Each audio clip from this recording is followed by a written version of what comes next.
ಇದೆಲ್ಲದರ ನಡುವೆ ನಾವು ಹಿಂದೂಗಳಲ್ಲ ಅಂತ ಹೇಳ್ತಾ ಇದ್ದಾರೆ ಲಿಂಗಾಯತ ಮತ್ತು ವೀರಶೈವ ಮಹಾಸಭಾದವರು. ಮತ್ತೆ ಜಾತಿ ಗಣತಿ ಬರ್ತಾ ಇದೆ. ಹಿಂದೆ ಕೂಡ ಲಿಂಗಾಯತರ ಸಂಖ್ಯೆ ಕಡಿಮೆ ತೋರಿಸಲಾಗಿದೆ ಅನ್ನುವಂಥ ಗಂಭೀರ ಆರೋಪವನ್ನು ಮಹಾಸಭಾ ಮಾಡಿತ್ತು. ಈಗ ಒಂದು ಹೆಜ್ಜೆ ಮುಂದೆ ಹೋಗಿ ನಾವು ಹಿಂದೂಗಳಲ್ಲ, ಬದಲಾಗಿ ನಮ್ಮದು ಪ್ರತ್ಯೇಕ ಧರ್ಮ ಅನ್ನುವಂಥ ಕಾಲಮ್ನಲ್ಲೇ ಎಂಟ್ರಿ ಮಾಡಿ ಅಂತ ಸಮಾಜಕ್ಕೆ ಈಗ ಲಿಂಗಾಯತ ವೀರಶೈವ ಮಹಾಸಭಾ ಕರೆ ಕೊಡ್ತಾ ಇದೆ. ನಿಮಗೆ ನೆನಪಿರ್ಬೋದು, 2018ರ ಸಂದರ್ಭದಲ್ಲಿ ಇದೇ ವಿಚಾರ ಸಾಕಷ್ಟು ದೊಡ್ಡ ಪ್ರಮಾಣದಲ್ಲಿ ಸುದ್ದಿ ಆಗಿತ್ತು, ಮುನ್ನೆಲೆಗೆ ಬಂದಿತ್ತು.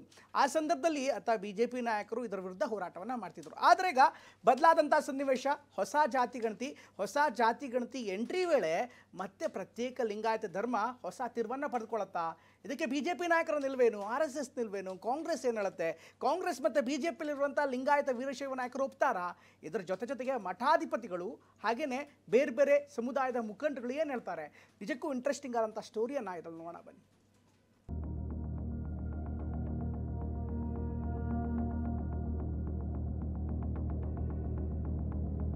ರಾಜ್ಯದಲ್ಲಿ ಮತ್ತೆ ಶುರುವಾಗುತ್ತಾ ಧರ್ಮದಂಗಲ್.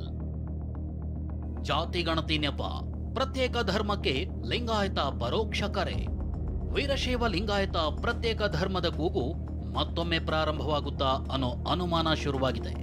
ರಾಜ್ಯಾದ್ಯಂತ ಸೆಪ್ಟೆಂಬರ್ 22ರಿಂದ ಸಾಮಾಜಿಕ ಶೈಕ್ಷಣಿಕ ಸಮೀಕ್ಷೆ ಆರಂಭವಾಗಲಿದೆ.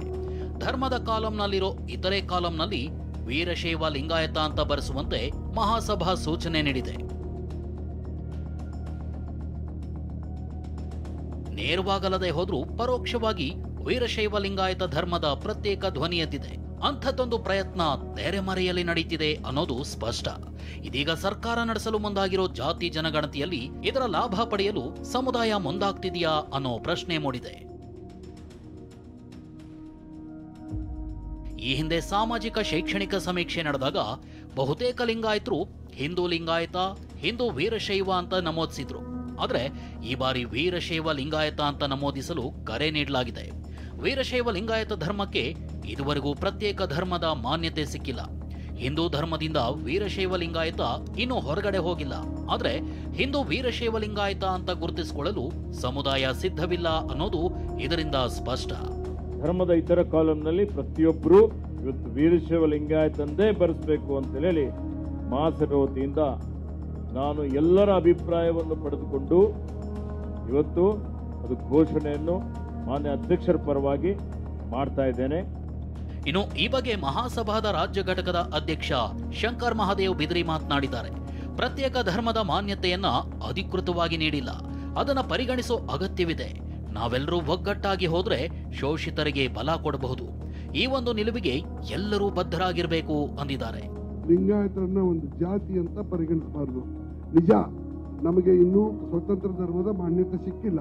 ನಮ್ಮ ಸಮಾಜದಲ್ಲಿ ಅವರನ್ನ ವಿಘಟನೆ ಮಾಡಲಿಕ್ಕೆ, ಒಡಿಲಿಕ್ಕೆ ಉಪಯೋಗ ಮಾಡಬಾರದು ಅಂತ ನಾನು ಎಲ್ಲರನ್ನೂ ಕೇಳ್ಕೊಳ್ತಾ ಇದ್ದೀನಿ. ಈ ಬೆಳವಣಿಗೆಯನ್ನ ನೋಡಿದ್ರೆ ಪ್ರತ್ಯೇಕ ಧರ್ಮಕ್ಕೆ ವೀರಶೈವ ಲಿಂಗಾಯತ ಪರೋಕ್ಷ ಕರೆ ನೀಡಿದಂತಿದೆ.